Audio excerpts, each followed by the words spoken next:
तो दोस्तों नमस्कार। मेरा नाम है उमेश भारद्वाज और आप देख रहे हैं सूर्योदय न्यूज़। आज आपके साथ मैं आया हूँ एक ऐसी बात करने के लिए जो आपके लिए बहुत ज़रूरी है। दरअसल फ्लिपकार्ट और अमेज़न इनका नाम तो आपने सुना ही है और मुझे लगता है जितने लोग मुझे सुन रहे या देख रहे हैं उसमें से तकरीबन 90% से ज़्यादा लोग इन एप्लीकेशंस का उपयोग करते होंगे सामान मंगवाने के लिए और खरीदने के लिए।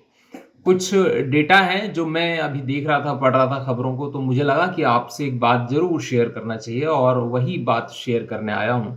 दरअसल अमेज़न और फ्लिपकार्ट जो हैं, ये बहुत लंबे समय से भारत में व्यापार कर रहे हैं। भारत में आने के बाद यहाँ व्यापार को बढ़ावा देना और लोकल व्यापारी जो हैं, उनको कहिए एक तरह से ग्रोथ देने के लिए अमेज़न और फ्लिपकार्ट आए थे। ये दोनों ही बाहर की कंपनियां हैं, विदेशी कंपनियां हैं, जो हिंदुस्तान में व्यापार कर रही हैं। क्योंकि भारत एक कहिए कि पूरी विश्व के लिए बहुत बड़ा बाजार का केंद्र है, क्योंकि हमारी आबादी तकरीबन 140 करोड़ है और बड़ी संख्या में लोग सामान खरीदते हैं। आप देखते होंगे कि अक्सर इनकी जो इंडियन फेस्टिवल्स को लेकर के ये लोग काफ़ी एक्टिव होते हैं और उस दौरान काफ़ी सामान जो है इनका बिकता भी है। तो जो मुझे लगता है कि इन जो कंपनी है, इनका जो व्यापार है, वो दिन-ब-दिन बढ़ रहा है और लगातार सेल बढ़ रही है। आप देखते भी होंगे कि जब त्योहार आता है, तो अक्सर व्हाट्सएप पर हम मैसेज आप पढ़ते ही हैं कि जो लोकल व्यापारी हैं, उनसे ज़्यादा सामान खरीदें और इनसे कम खरीदें। लेकिन इस बीच में इन कंपनियों द्वारा आपके साथ कैसे धोखाधड़ी की जा रही है, उसका एक उदाहरण जो है, वो हमें देखने को मिला है। ये न्यूज़ तकरीबन 3 से 4 दिन पुरानी है और ये जांच जो है अभी चल रही है। थोड़ा-सा मैं आपको मामला ब्रीफ करता हूँ, उसके बाद विस्तार से बात करेंगे।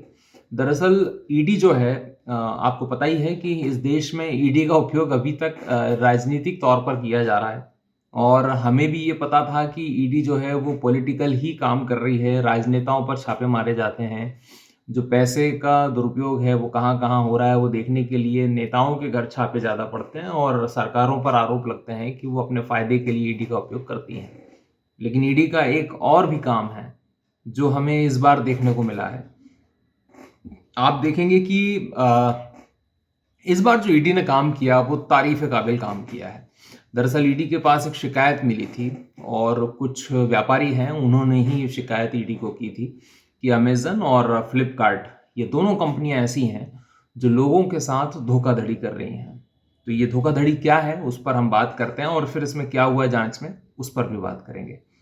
तो सबसे पहले तो ये जान लीजिए कि अमेज़न और फ्लिपकार्ट जो हैं, इनको लेकर के एक शिकायत दर्ज करवाई गई प्रवर्तन निदेशालय यानी ईडी में।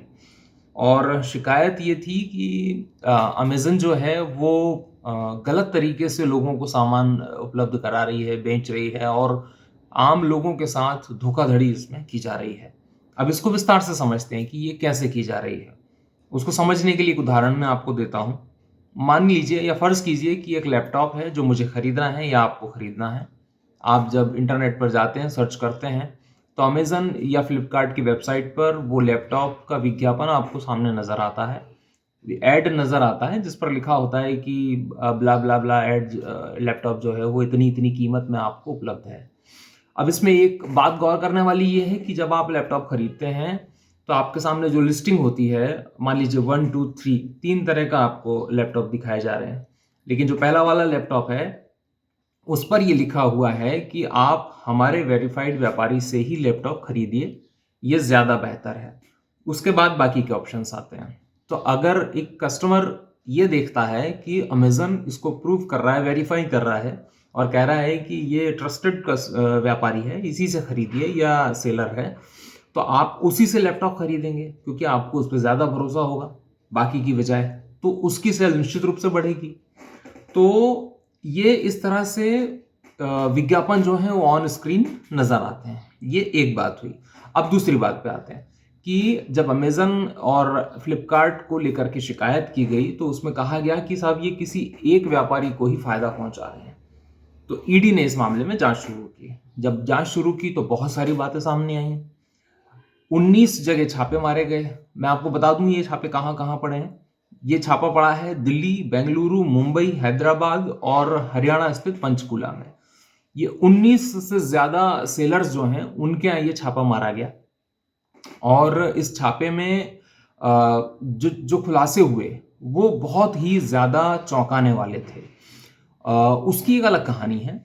दरअसल जब छापा मारा गया तो पता चला कि एक्स पर्सन जो है या एक्स व्यापारी जो है उसकी सेल करोड़ों रुपए में है दूसरे व्यापारियों की तुलना में, यानी कि उसको ज़्यादा मुनाफा हो रहा है दूसरे व्यापारियों से। अब भाई ये कैसे संभव है?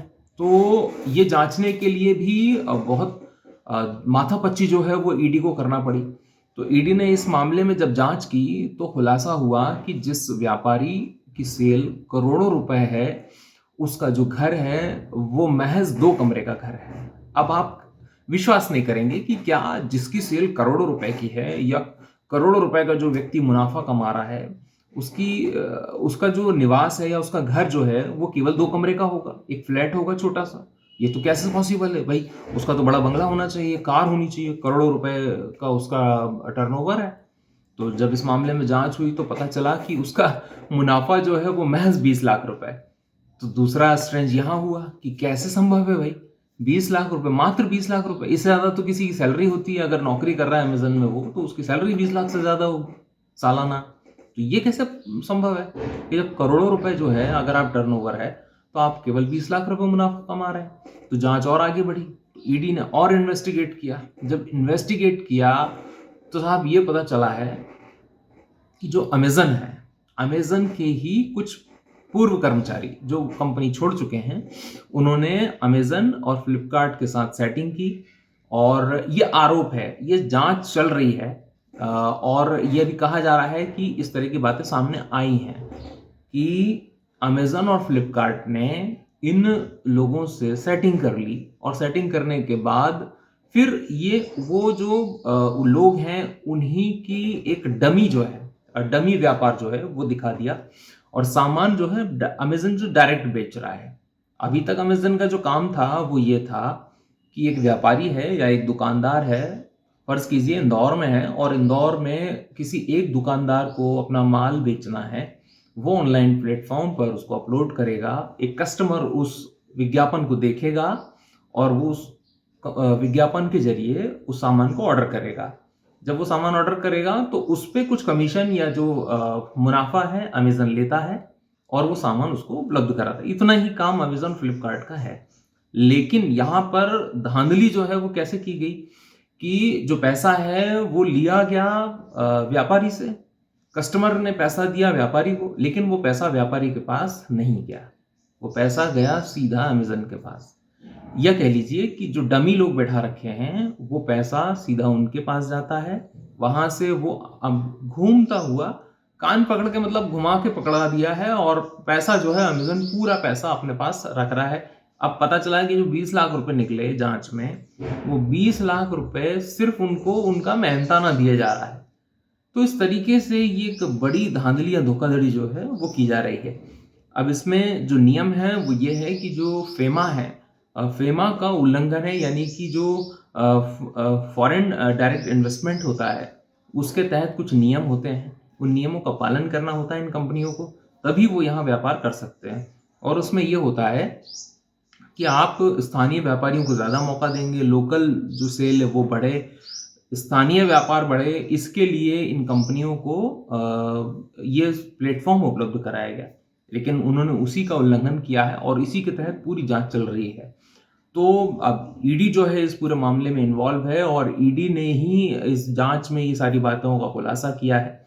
अभी हालांकि ये सिर्फ आरोप हैं और इनका कोर्ट में पेशी होना और तर्क वितर्क होना और वो सारी चीज़ें अभी शेष हैं, लेकिन कहीं ना कहीं जो शुरुआत में प्रारंभिक तौर पर जो बात सामने आ रही है वो यही आ रही है कि व्यापारियों को छोड़ करके पीछे कंपनियां आगे आ गई हैं और आम लोगों के साथ, आपके साथ, हमारे साथ ये धोखाधड़ी चल रही है।